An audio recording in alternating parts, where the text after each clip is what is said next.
ನಮಸ್ತೆ ಸ್ನೇಹಿತರೆ, ನಾನು ದಿನೇಶ್ ಕೊಕ್ಕಡ ಕೃಷಿ ಖುಷಿ ಚಾನಲ್ನ ಹೊಸ ವಿಡಿಯೋಗೆ ನಿಮಗೆಲ್ಲ ಸ್ವಾಗತ. ಸ್ನೇಹಿತರೆ, ಅಡಿಕೆ ತೋಟದ ಒಳಗಡೆ ನಮಗೆ ಮನಸ್ಸಿಗೆ ಖುಷಿಯಾಗುವಂತಹ ಅಷ್ಟೇ ಅಲ್ಲದೆ ತಿನ್ನಲಿಕ್ಕೆ ಉಪಯೋಗ ಆಗುವಂತಹ ಹಣ್ಣಿನ ಗಿಡಗಳಿರ್ಬೋದು, ತರಕಾರಿ ಗಿಡ ಇರ್ಬೋದು, ಏನು ಬೇಕಾದರೂ ನೆಡಬಹುದು. ನೆಡುವುದು ನಮ್ಮ ಕೆಲಸ, ಆಗೋದು ಹೋಗೋದು ಅದರ ಕೆಲಸ. ಆದರೆ ನಾವು ನೆಡದೇ ಇದ್ದರೆ ನೋಡಿ ಸ್ನೇಹಿತರೆ, ನನ್ನ ತೋಟದ ಪ್ರಾರಂಭದಿಂದ ನಾನು ತೋರಿಸೋದ್ರೆ ನೋಡಿ, ಇದು ದೀವಿ ಹಲಸಿನ ಜೀಗುಜ್ಜೆ ಹಲಸಿನ ಗಿಡ. ಕಳೆದ ವರ್ಷ ಬೇಕಾದಷ್ಟು ಆಗಿತ್ತು, ಇನ್ನೂ ಹೂವು ಆಗ್ತದೆ. ಅಷ್ಟೇ ಅಲ್ಲದೆ ನೋಡಿ ಸ್ನೇಹಿತರೆ, ಇಲ್ಲಿ ಲವಂಗ ಗಿಡ ನೆಟ್ಟಿದ್ದೇನೆ ನೋಡಿ. ಇಲ್ಲಿ ಬಾಳೆ ಇದೆ, ಇದರ ಪಕ್ಕದಲ್ಲಿ ಲಿಂಬೆ ಗಿಡ ಇದೆ ನೋಡಿ. ನಮ್ಮ ಖರ್ಚಿಗೆ ಬೇಕಾದಷ್ಟು ಲಿಂಬೆ ಆಗ್ತದೆ. ಹಾಗೆಯೇ ಈ ಕಡೆ ಬಂದರೆ ನೋಡಿ, ಇಲ್ಲಿ ಸೀತಾಫಲ ಗಿಡ ಇದೆ. ಇದು ನಾನು ನೆಟ್ಟ ಗಿಡ ಅಲ್ಲ ಸ್ನೇಹಿತರೆ, ಹಕ್ಕಿಗಳೇ ಅದರ ಬೀಜವನ್ನು ತಂದು ಹಾಕಿ ಬಂದಂತಹ ಗಿಡ ನೋಡಿ. ಇಲ್ಲಿ ಚಿಕ್ಕು, ಇದು ವೆರಿಕೇಟೆಡ್ ಚಿಕ್ಕು ಅಂತ. ಇದು ನೋಡಲಿಕ್ಕೆ ಈ ಗಿಡ ಚಂದ ನೋಡಿ. ಇದರ ಎಲೆಯನ್ನು ಗಮನಿಸಿ ಎಷ್ಟು ಚಂದ ಇದೆ ಅಂತ ಹೇಳಿ ನೋಡಿ. ನಮ್ಮ ತೋಟದಲ್ಲಿ ಇದು ಇದ್ದರೆ ನಮ್ಮ ತೋಟವೂ ಒಂದು ಚಂದ ನೋಡಿ. ಇಲ್ಲಿ ಬನಾನಾ ಚಿಕ್ಕು ಅಂತ ನೋಡಿ ಸ್ನೇಹಿತರೆ. ಇದು ಕ್ರಿಕೆಟ್ ಬಾಲ್ ಚಿಕ್ಕು. ಕ್ರಿಕೆಟ್ ಬಾಲ್ ಚಿಕ್ಕು ಅಂತ ಯಾಕೆಂತ ಹೇಳಿದರೆ, ಇದು ರೌಂಡ್ ಶೇಪಲ್ಲಿ ಇರ್ತದೆ, ಹಾಗಾಗಿ ಅದಕ್ಕೆ ಕ್ರಿಕೆಟ್ ಬಾಲ್ ಅಂತ ಹೇಳ್ತಾರೆ. ಆರೆಂಜ್ ಗಿಡ ನೋಡಿ, ಆಗಿದೆ, ಆರೆಂಜ್ ಆಗಿದೆ ನೋಡಿ. ಬಟರ್ ಫ್ರೂಟ್ ನೋಡಿ, ರಂಬುಟಾನ್ ಹಣ್ಣಿನ ಗಿಡ ಹೂ ಹೋಗಿದೆ. ಈಗ ಇನ್ನು 2, 3, 4 ತಿಂಗಳ ಒಳಗಡೆ ಇದರಲ್ಲಿ ಕಾಯಿಗಳು ಬರ್ತದೆ. ಇದು ನಾನು ನನ್ನ ತೋಟದ ಬದಿಗೆ ಹಾಕಿದ್ದೇನೆ. ಸಾಲಾಗಿ ಒಂದು 10 ಗಿಡ ಇದೆ. ನಮ್ಮ ಖರ್ಚಿಗೆ ಬೇಕಾದಷ್ಟು ಅಂಗಡಿಗೆ ಕೊಡ್ಬೋದು ಸ್ನೇಹಿತರೆ ನೋಡಿ. ಇದು ಏಲಕ್ಕಿ ನಮ್ಮ ದಕ್ಷಿಣ ಕನ್ನಡದಲ್ಲಿ ಆಗೋದು ಸ್ವಲ್ಪ ನಿಧಾನ ಅಂತ ಹೇಳ್ತಾರೆ, ಆಗೋದು ಕಮ್ಮಿ ಅಂತ ಹೇಳ್ತಾರೆ. ಆದರೆ ನಾನು ಹಾಕಿದ್ದೇನೆ, ಚೆನ್ನಾಗಿ ಬಂದಿದೆ. ಇನ್ನು ಇದರ ಜಾಸ್ತಿ ಅನುಭವ ಅಂತೂ ಇಲ್ಲ ನನಗೆ ನೋಡಿ. ಹೂ ಹೋಗ್ತಾ ಇದೆ ನೋಡಿ. ಇಲ್ಲಿ ಅದರ ಬುಡದಲ್ಲಿ ಬಳ್ಳಿ ಹಾಗೆ ಬರುವುದು ನೋಡಿ, ಬಳ್ಳಿ ಹಾಗೆ. ಇಲ್ಲಿ ಹೂ ಹೋಗಿದೆ ನೋಡಿ, ತುಂಬ ಚಂದದ ಹೂವು ನೋಡಿ. ಇನ್ನು ಇಲ್ಲಿ ಏಲಕ್ಕಿ ಆಗ್ತದೆ. ಈ ಹೂ ಅರಳಿ ಎಲ್ಲ ಪರಾಗಸ್ಪರ್ಶ ಎಲ್ಲ ಆದ ನಂತರ ಇದರಲ್ಲಿ ಕಾಯಿ ಆಗ್ತದೆ. ಏಲಕ್ಕಿಯ ಬುಡದಲ್ಲಿ ತುಂಬ ಹೀಗೆ ಬಳ್ಳಿಯಾಗಿ ಬಂದಿದೆ ನೋಡಿ. ಇದು 4 ಅಡಿಕೆ ಮರದ ಮಧ್ಯದಲ್ಲೇ ಇರೋದು. ಇದರಿಂದ ಬೀಳುವ ತ್ಯಾಜ್ಯ ನೋಡಿ, ಈ ಒಣ ತ್ಯಾಜ್ಯಗಳೆಲ್ಲ ಬೀಳ್ತದಲ್ಲ, ಈ ಎಲೆಗಳೆಲ್ಲ, ಇದೆಲ್ಲ ಎರೆಹುಳಗಳಿಗೆ ಆಹಾರ ಆಗ್ತದೆ. ಯಾವುದೇ ಗೊಬ್ಬರ ಕೊಡುವಂಥ ಅನಿವಾರ್ಯತೆ ಇಲ್ಲ ಈ ಗಿಡಗಳಿಗೂ, ಅಡಿಕೆ ತೋಟಕ್ಕೂ. ಇದು ತೋಟದ ಒಳಗಡೆ ಇದ್ದರೆ ನಮ್ಮ ತೋಟಕ್ಕೂ ಒಂದು ಚೆಂದ ಅಲ್ವಾ ನೋಡಿ. ಕರಿಬೇವಿನ ಗಿಡ ನೋಡಿ, ತೋಟದ ಬದಿಯಲ್ಲಿ ನೆಟ್ಟಿದ್ದೇನೆ ಕರಿಬೇವಿನ ಗಿಡ. ನಮ್ಮ ಮನೆ ಬೆಳಕಿಗೆ ಬೇಕಾದಷ್ಟು ಸಿಗ್ತದೆ. ಹನುಮಾನ್ ಫಲ ಅಂತ ಅತ್ಯಂತ ರುಚಿಕರವಾದ ಒಂದು ಹಣ್ಣು, ದೊಡ್ಡ ಗಾತ್ರದ ಹಣ್ಣು, ನಮ್ಮ ಸೀತಾಫಲ ಜಾತಿಗೆ ಸೇರಿದ್ದು. ಇದಕ್ಕೆ ಮಾರುಕಟ್ಟೆಯಲ್ಲಿ ತುಂಬ ಡಿಮಾಂಡ್ ಇದೆ.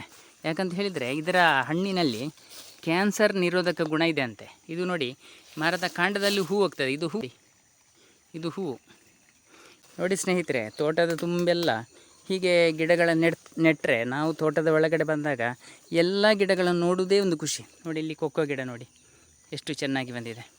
ಈ ಕೊಕ್ಕೋ ಗಿಡದ ಹಣ್ಣನ್ನು ತಿನ್ನಲಿಕ್ಕೆ ಆಗ್ತದೆ ಸ್ನೇಹಿತರೆ, ತುಂಬ ರುಚಿ ಇರ್ತದೆ. ಕೇವಲ ಮಾರುಕಟ್ಟೆಗೆ ಮಾರುವಂಥ ವಿಷಯ ಅಲ್ಲ, ನಾವು ತಿನ್ನಲಿಕ್ಕಾಗಿ ಕೂಡ ಉಪಯೋಗಿಸ್ಬೋದು. ಒಳ್ಳೆಯ ರುಚಿಯನ್ನು ಹೊಂದಿರ್ತದೆ. ಈಗಲೇ ಗಮನಿಸಿದ್ದು, ಇದರಲ್ಲಿ ಹೂ ಹೋಗಿ ಕಾಯಾಗಿದೆ ಸ್ನೇಹಿತರೆ. ನಾನು ಈಗಲೇ ಗಮನಿಸಿದ್ದು ನೋಡಿ, ನಾನು ಮೊದಲ ಬಾರಿಗೆ ನೋಡ್ತಾ ಇದ್ದೇನೆ ನೋಡಿ. ಈ ಗೆಲ್ಲಲ್ಲಿ ಎಲ್ಲ ಹೂವಿದೆ ನೋಡಿ. ಇದೊಂದು ಖುಷಿ ಅಲ್ವ ಸ್ನೇಹಿತರೆ. ಇದೊಂದು ಜಾತಿಯ ಬಾಳೆ. ಇದು ತುಂಬ ಎತ್ತರ ಹೋಗೋದಿಲ್ಲ, ಇಷ್ಟೇ. ಇನ್ನೊಂದು 1-1.5 ತಿಂಗಳಲ್ಲಿ ಇದು ಗೊನೆ ಹಾಕ್ಬೋದು. ಇದು ಗಿಡ್ಡ ತಳಿಯ ಒಂದು ಬಾಳೆ ಗಿಡ ನೋಡಿ, ಎಷ್ಟು ಚೆನ್ನಾಗಿದೆ ಅಂತ ನೋಡಿ. ಇಲ್ಲಿ ಪುಲಸನ ಅಂತ ಒಂದು ಗಿಡ ನೆಟ್ಟಿದ್ದೇನೆ. ಇದು ರಂಬುಟಾನ್ ಹಣ್ಣಿನ ವೆರೈಟಿಯ ಒಂದು ಹಣ್ಣಿನ ಗಿಡ ನೋಡಿ. ಮೊದಲ ಬಾರಿಗೆ ಹೂ ಹೋಗಿದೆ ನೋಡಿ. ಇದು ಯಾವ ರೀತಿ ಬರ್ತದೆ ಇನ್ನೂ ಕಾಯಿ ಅಂತ ಗೊತ್ತಿಲ್ಲ. ತುಂಬ ಬೆಳೆ ಬಾಳುವ ಗಿಡಕ್ಕೂ ತುಂಬ ರೇಟ್ ಇದೆ ನೋಡಿ. ಮೊದಲ ಬಾರಿಗೆ ಹೂ ಹೋಗಿದೆ. ಇದೊಂದು ಹಣ್ಣಿನ ಗಿಡ, ಸದ್ಯಕ್ಕೆ ಹೆಸರು ಮರ್ತೋಗಿದೆ ನೋಡಿ. ಹಾಗೆಯೇ ಇದು ಒಂದು ರೀತಿಯ ಹಣ್ಣಿನ ಗಿಡ. ಘಮ ಘಮ ಅಂತ ಆಯಿತು, ಏನು ಪರಿಮಳ ಇಷ್ಟು ಅಂತ ನೋಡುವಾಗ ನೋಡಿ, ವಾವ್ ಎಷ್ಟು ಚೆಂದ ಬಂದಿದೆ ನೋಡಿ. ಕಾಫಿ ಗಿಡಗಳಲ್ಲಿ ಹೂವದ್ದು ನೋಡಲಿಕ್ಕೆ ಒಂದು ಚೆಂದ ನೋಡಿ. ಮಲ್ಲಿಗೆಯನ್ನು ಸುರಿದಾಗೆ, ಮಲ್ಲಿಗೆಯನ್ನು ಪೋಣಿಸಿದಾಗೆ ಸೂಪರಾಗಿದೆ ನೋಡಿ ಸ್ನೇಹಿತರೆ. ಇದೆಲ್ಲ ನಮ್ಮ ದಕ್ಷಿಣ ಕನ್ನಡದಲ್ಲಿ ಸ್ವಲ್ಪ ಅಪರೂಪ. ಕಾಫಿ ಗಿಡವನ್ನು ನೆಡುವವರು ಕಮ್ಮಿ ನೋಡಿ. ಇಲ್ಲೊಂದು ಜೀರಿಗೆ ಮೆಣಸಿನ ಗಿಡ ನೋಡಿ, ಹಕ್ಕಿಗಳು ತಂದು ಹಾಕಿದ್ದು ಮೆಣಸಾಗಿದೆ ನೋಡಿ. ಇದು ಹಕ್ಕಿಗಳು ತಂದು ಹಾಕಿದ್ದು. ತುಂಬ ಗಿಡಗಳು ಹಕ್ಕಿಗಳಿಂದಲೇ ಆಗ್ತದೆ ನಮ್ಮಲ್ಲಿ. ನನ್ನಲ್ಲಿ ನೋಡಿ ಜೀರಿಗೆ ಮೆಣಸು ಬಂದಿದೆ, ಸೀತಾಬೆಲೆ ಗಿಡ ಬಂದಿದೆ, ಮತ್ತು ಪೇರಳ ಗಿಡ ತುಂಬ ವೆರೈಟಿದ್ದು ಇದೆ, ಕೇವಲ ಹಕ್ಕಿಗಳೇ ತಂದು ಹಾಕಿದ್ದು. ನೋಡಿ ಸ್ನೇಹಿತರೆ, 4 ಗಿಡದ ಮಧ್ಯೆ ನುಗ್ಗೆ ಗಿಡ ನೆಟ್ಟಿದ್ದೇನೆ. ಇದರಲ್ಲಿ ನುಗ್ಗೆ ಅದು ನೋಡಿ ಸಣ್ಣ ಗಿಡ, ಇದು ಜಾಸ್ತಿ ದೊಡ್ಡದಿಲ್ಲ. ನೋಡಿ ನೆಲಕ್ಕೆ ತಾಕಿಕೊಂಡು ನುಗ್ಗೆ ಬಂದಿದೆ ನೋಡಿ. ನೋಡಿ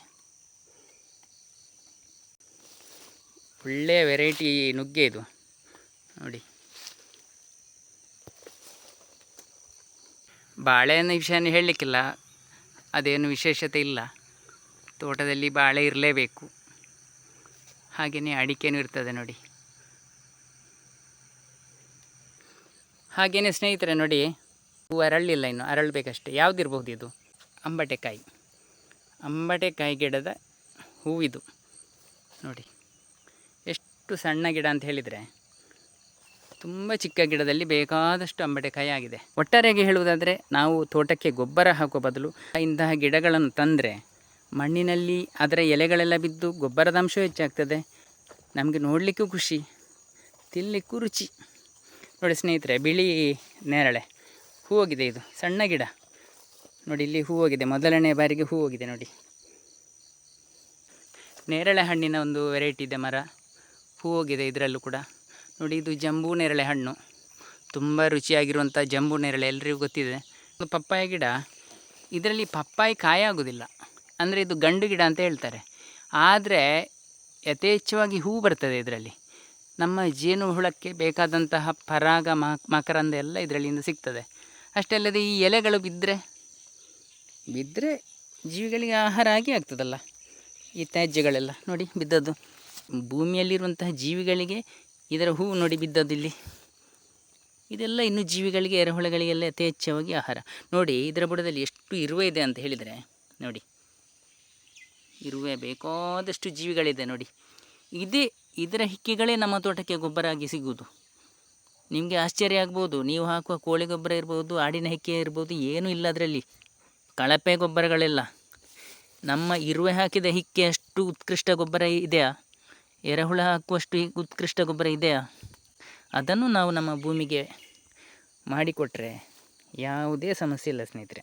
ಇದಕ್ಕೆ ಸರ್ವ ಸಂಬಾರ ಅಂತ ಹೇಳ್ತಾರೆ. ಇದರ ಎಲೆ ಒಂದು ತುಂಡು ತೆಗೆದುಕೊಂಡು ನಾವು ಪರಿಮಳವನ್ನು ನೋಡಿದರೆ ಘಮ ಘಮ ಅಂತ ಹೇಳ್ತದೆ, ಅಷ್ಟು ಪರಿಮಳ ಇದೆ ಇದು. ಇದರ ಒಂದು ತುಂಡನ್ನು ನಾವು ಚಹಾ ಮಾಡುವಾಗ ಹಾಕಿದರೆ ಅತ್ಯಂತ ಪರಿಮಳ ಬರುವಂತಹ ಚಹಾ ಆಗ್ತದೆ. ಒಂದು ಎಲೆಯನ್ನು ಬಾಯಲ್ಲಿ ಹಾಕಿ ಜಗಿದರೆ ನಮ್ಮ ಬಾಯಿ ಕೂಡ ಘಮ ಘಮ ಅಂತದೆ. ಎಲ್ಲ ರೀತಿಯ ಸಾಂಬಾರು ಪದಾರ್ಥಗಳ ಪರಿಮಳ ಮಿಶ್ರಣವಾಗಿ ಇದರಲ್ಲಿದೆ.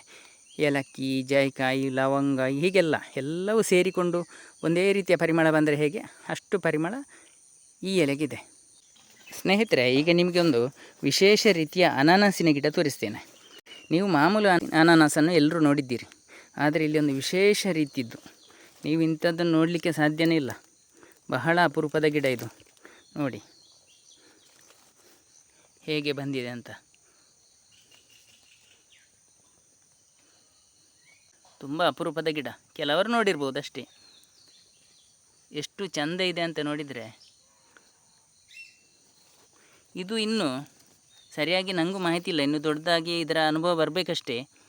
ಇದರ ಅನಾನಸಿನ ಮೈ ತುಂಬೆಲ್ಲ ಸಣ್ಣ ಸಣ್ಣ ಅನಾನಸು ಬರ್ತದಂತೆ, ನೋಡಬೇಕು. ಇದರ ವಿಡಿಯೋ ಇನ್ನು ಮುಂದೆನೂ ಹಾಕ್ತೇನೆ, ಯಾವ ರೀತಿ ಬಂತು ಏನು ಕತೆ ಅಂತ. ತೋಟದ ಒಳಗಡೆ ಇಂಥದ್ದೆಲ್ಲ ಇದ್ದರೆ ನಮಗೆ ಹೊತ್ತು ಹೋಗುವುದೇ ಗೊತ್ತಾಗೋದಿಲ್ಲ ಸ್ನೇಹಿತರೆ. ಬೇಕಾದ ರೀತಿಯ ಹಣ್ಣಿನ ಗಿಡಗಳು, ಹೂವಿನ ಗಿಡಗಳು, ತರಕಾರಿ ಗಿಡಗಳು, ಏನು ಬೇಕಾದರೂ ನಮಗೆ ಕೈಗೆ ಸಿಕ್ಕಿದ್ದನ್ನು ನಮ್ಮ ತೋಟದ ಒಳಗಡೆ ನೆಡುವಂಥ ಅಭ್ಯಾಸವನ್ನು ಮಾಡಿಕೊಂಡ್ರೆ ಮಣ್ಣಿನಲ್ಲಿ ಪೋಷಕಾಂಶಗಳು ಅತಿ ಹೆಚ್ಚಾಗ್ತದೆ.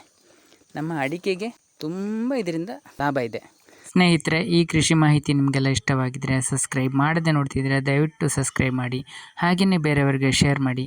ವಿಡಿಯೋ ಇಷ್ಟವಾಗಿದ್ದರೆ ಒಂದು ಲೈಕ್ ಕೊಡಿ. ಮುಂದಿನ ವಿಡಿಯೋದೊಂದಿಗೆ ಮತ್ತೆ ಸಿಗೋಣ. ಧನ್ಯವಾದಗಳು.